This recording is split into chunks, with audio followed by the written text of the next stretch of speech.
शोभा नाना साहेब निमोणकर धरीत बाबांवर छत्र पांडुर काठी सवे ते वर्तुलाकार फिरे झालर समवेत बापू साहेब अतिप्रीती गुरुचरण प्रक्षालिती अर्घ्यपाद्यादि भावे अर्पिती पूजा करीती यथोचित पुढे ठेवूनी रौप्य ताम्हण तयात बाबांचे ठेवूनी चरण अत्यादरे करीत क्षाळण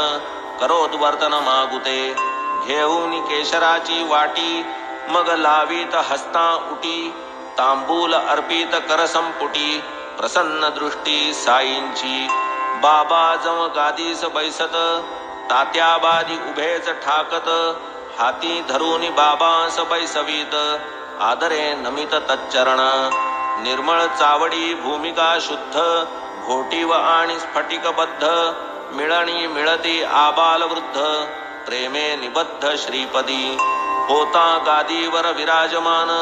बसता तक्क्यास टेकून चवरी चामर आंदोलन विजिती व्यजन दो बाजू माधवराव तमाखू चुरिती चिलीम तात्काळ तयार करीती देती तात्याबांचे हाती तात्याबा फुंकिती आरंभी तमाखूची ज्वाला निघता तात्याबा देत बाबांचे हाता बाबांचा प्रथम झुरका संपता मग ती भगतांस अर्पित मग ती चिलमी संपेतोवर इकडून तिकडे वर्तुलाकार भगत श्यामा तात्या बरोबर वरचेवर भ्रमतसे धन्य ती निर्जीव वस्तुपरी काय तिची या भाग्याची थोरी आम्हा सजीवा न तिची सरी सेवा ती खरी तियेची तपश्चर्या ही महाकठीण लाथा तुडविले बाळकपण पुढे सोसून शीतोष्ण तपन अग्नीत तावून निघाली भाग्ये बाबांचे करस्पर्शन पुनश्च धुनी माझी भर्जन मागुती गैरिका उटी चर्चन मुखचुंबन तैलाधे असो कर्पूर केशर चंदन करीती उभय हस्ता विलेपन गळा सुमनमाळा घालून गुच्छावघ्राणन करविती सदा जयाचे सुहास्य वदन अतिसप्रेम सदय अवलोकन तयास काय शृंगाराभिमान राखिला हा मान भक्तांचा जया अंगी भक्तीची लेणी शृंगारिला जो शांतिभूषणी तया या लौकिकी माळामणी अलंकरणी काय होत की जो वैराग्याचा पुतळा तयास किमर्थ पाचूंच्या माळा परी अर्पिता ओढवी गळा भक्तांचा सोहळा पुरवितो स्वर्ण पाचू दिव्यहार गळा विराजती मुक्तासर अष्टाष्ट षोडश जयांचे पदर अभिनव पुष्कर मिश्रित जाई जुई तुलसी माळा आपाद जयाचे रुळती गळा मुक्तकंठा कंठनाळा मिरवी झळाळा अपूर्व सवे पाचूचा हेमहार सुवर्ण पदक हृदयावर निढळी श्याम तिलक सुंदर अतिमधुर शोभा दे तयास काय म्हणावे फकीर भासे सतेज वैष्णव प्रवर वरी डोलती छत्र चामर शेला जरतार श्री शोभे बहुधा जोग प्रेम निर्भरी मंगल वाद्यांची या गजरी पंचारती घेऊनी करी बाबांवरी ओवाळीत पंचोपचार पूजा समेत घेऊनी पंचारत घवघवीत निरांजन कर्पूरवात ओवाळीत बाबांस मग ही आरती जेव्हा संपत एक एक सकळ भक्त बाबांस करोनी साष्टांग प्रणिपात निघून जात घरोघर चिलीम अत्तर गुलाब पाणी देऊनी बाबांची अनुज्ञा घेऊनी तात्याबा निघता जावया निज सदनी म्हणावे बाबांनी सांभाळ मज जातोस जा परी रात्री माझी मधून मधून खबर घे माझी बरे हो म्हणून मग तात्याजी चावडी त्याजी जाई घरी ऐसे लोक जाता समस्त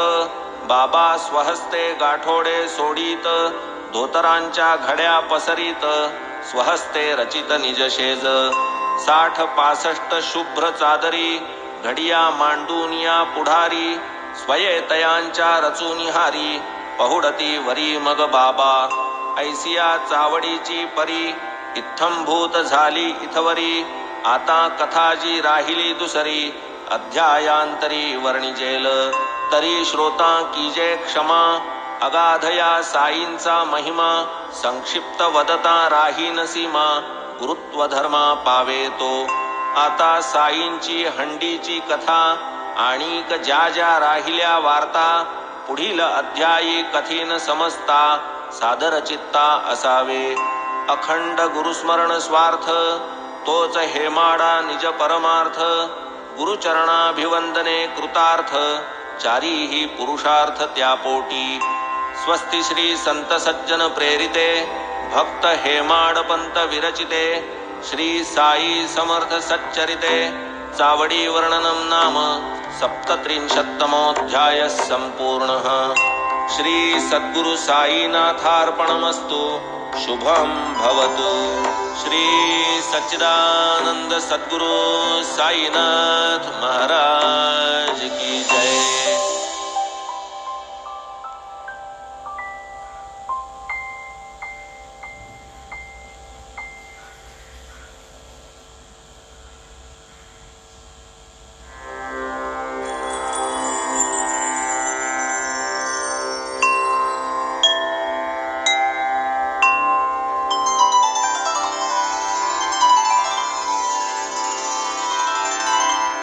अथ श्री साई सच्चरित अध्याय 38वा। श्री गणेशाय नमः, श्री सरस्वत्याय नमः, श्री गुरुभ्यो नमः, श्री कुलदेवताय नमः, श्री सीतारामचंद्राभ्यां नमः, श्री सद्गुरु साई नाथाय नमः। सकल जगदानंदकरा भक्तेष्ट संपादन तत्परा चरणाश्रित त्रितापहरा नमन गुरुवरा तव पाया प्रणतपाला परम उदारा शरणागत भक्तोद्धारा करावया लोकोपकारा त्वा अवतारा धरियेले जय जयाजी द्वैत दलना जय जयाजी भक्त मनमोहना जय जयाजी भवापहरणा जय करुणा घना गुरुराया कोठील भाग्य आले फळा जेणे हे चरण पाहिले डोळा भोगिला समागम सुख सोहळा गेली ती वेळा परती नये केवळ ब्रह्माची जी मूस ओतून शुद्ध स्वरूप रस आकारली जी मूर्ती सुरस तीच की संतावतंस साई साई तोची आत्माराम तोची पूर्णानंद धाम स्वये अवाप्त सकल काम करीत निष्काम भक्तांस जो सर्व धर्म विधारक ब्रह्म क्षात्र तेज एक तयांसह मृत्यूचा घोटक लक्षण हे त्रोटक जयाचे जन्म मरणादि संबंध तोडी तडतडा जो हे बंध तयामी जड अंध साष्टांग वंदन करीतसे गताध्यायी अति आवडी वर्णिली साईनाथांची चावडी आता ये अध्यायी हंडी परिसा अखंडित सुखदायी तान्हे बाळ खाऊ जाणे काय खाऊ ते ते नेणे दूध वा कवळ लावूनी भरवणे काळजी ही घेणे मातेने तैसीच माझी साई माता लेखणी लेववूनी माझी ए हाता लिहवूनी घेई हा प्रबंध आयता आवडी निज भक्ता कारणे युगा युगाचे सिद्ध साधन मानव धर्मशास्त्री वचन कृती तप त्रेती ज्ञान द्वापरी यज्ञ दान कली सदा सर्वदा दान धर्म शुद्धा शांती परमवर्म अन्नदान नित्यनेम कर्मात कर्म हे आद्य होता 2 प्रहरचे 12 अन्नावीण जीव घाबरा जैसे आपण तैसेच इतरा जाणील अंतरा तोची भला आचार धर्मा माझी प्रधान अग्रगण्य अन्नदान पाहू जाता तयाहून काही न आन श्रेष्ठत्वे परब्रह्म स्वरूप अन्न त्यातून भूते होती निष्पन्न अन्नची जीवे जगाया साधन अन्नांतर्लीन अवसानी वेळी अवेळी येता अतिथी अन्नदाने सुख वावा गृहस्थी अन्नावीण जे माघारा लाविती अचूक दुर्गती आमंत्रिती वस्त्र पात्रादिदानी विचार अन्नदानी नलगे आधार कोणी कधीही येवो दारावर बरवान अनादर तयाचा ऐसी अन्नदानाची महती एतदर्थ प्रमाण श्रुती म्हणून बाबा ही अन्न संतर्पिती लौकिकरीती आचरिती पैसा अडका इतर दान अपूर्ण अन्नदानावीण कायसे उडुगण शशी विहीन शोभे का पदका वीण हार षड्रसांनी जैसे वरान्न पुण्यात पुण्य अन्नदान शिखर शोभेन कळसावीण कमलविहीन सरतैसे भजन जैसे प्रेमावीण कुंकुमावीण सुवाशीण सुस्वरावीण गाण्याचा शीण तक्र अलवण अस्वादू त्यातही व्याधिष्ट शक्तिहीन अंध पंगू बधिर दीन तयाला आधी घालावे अन्न आप्तेष्टजन त्यामागे आता बाबांच्या हंडीची कल्पना साधारणतः श्रोतया मना व्हावी म्हणून करीतो यत्न जिज्ञासुजना प्रीत्यर्थ मशिदीची या अंगणात चूल एक मोठी रचित वरी विस्तीर्ण पातेले ठेवीत पाणी ते नियमित घालूनी कधी मिठ्ठे चावल करीत कधी पुलावा मांस मिश्रित कधी कणिकेची मुटकुळी वळीत वरांनी शिजवीत डाळीच्या कधी करूनी कणिकेचे रोडगे अथवा थापूनी कणिकेचे पानगे सोडीत शिजत्या वरणात अंगे मुटकुळ्यांसंगे हळुवार मसाला वाटूनी पाट्यावरती स्वये करीत पाकनिष्ठ